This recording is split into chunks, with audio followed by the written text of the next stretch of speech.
archaeology used to be this, like, you know, super desirable sort of school within the university, and it's no longer the case.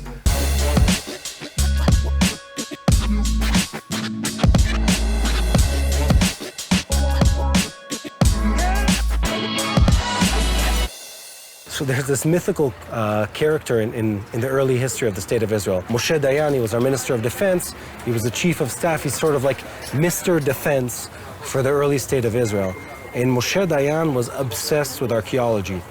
In today's terminology, we'd call him an archaeological thief. He would raid sites and just collect everything he could find because he was obsessed with this notion of proving the Jewish kingdom in the land of Israel. You know, bear in mind, in 1940s, 1950s, even in the 60s, a lot of people were doing things sort of in a very Indiana Jones kind of like non-official way, and they didn't really think it through. They didn't really have a systematic like approach to it.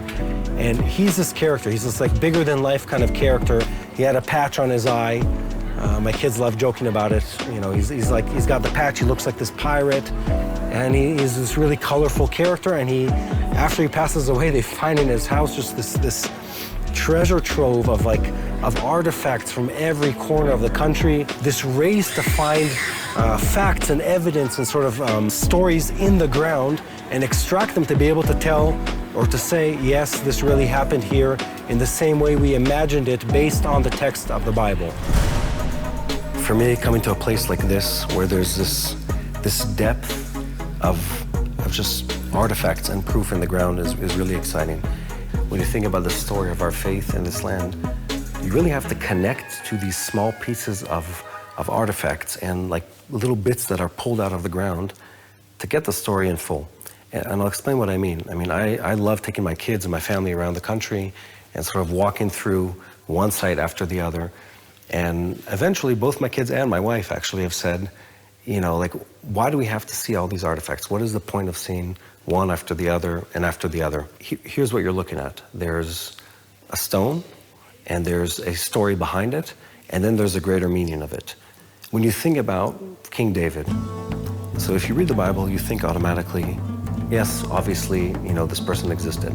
But when you look at the archaeological sort of evidence, you really need to connect very specific dots to prove where a person was or where a kingdom of a person was and how it connects. And you come to a place like this, which is sort of the storehouse of the original, you know, archaeologists in this land, the people who, before there was even a country, were digging in and pulling out the artifacts from the land. So what are you guys doing here? So we're studying early pottery, and as part of this course, we have to identify the different shards and know which period it belongs to.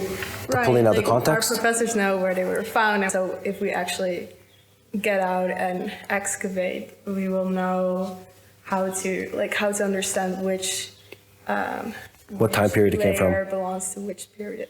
Why is this interesting to you? Well, I mean, because we were just talking about this on the way here, where archaeology used to be this, like, you know, super desirable sort of school within the university, and it's no longer the case. I suppose, but still, there are people that are very interested in the history of the country. Like, we're only in our BA, so we have a long way to go. You know, I look at these, and there's very little that I see in them from like an information perspective. What do you see in them?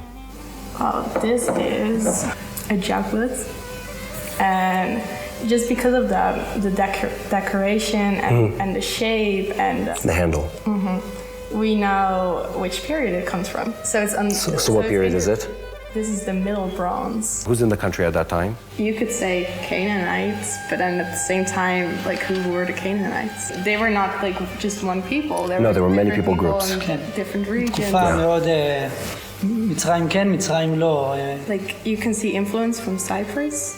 So already at that time there was trade in the Mediterranean Sea. So you see like what the style like go through the different throughout the region.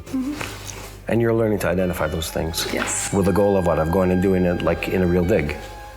For sure. In Israel? Yeah, I mean, we're learning about the country of Israel, about the archaeology of Israel, so. Maybe I should also study so I can stop making things up when I teach my kids. Toda. There's the people that say, you know, the Bible is just like, we would say in Hebrew, agadat amim, sort of like a tale of a nation, but it's not a historical document.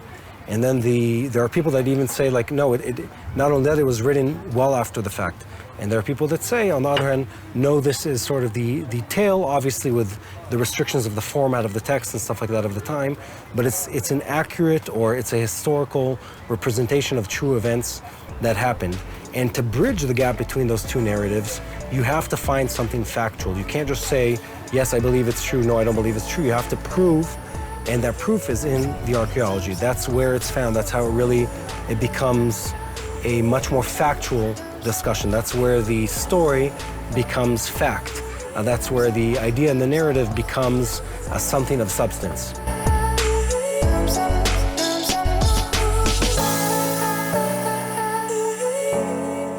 Thank you for joining us as we provide a spiritual insight of what God is doing in Israel and in the Middle East.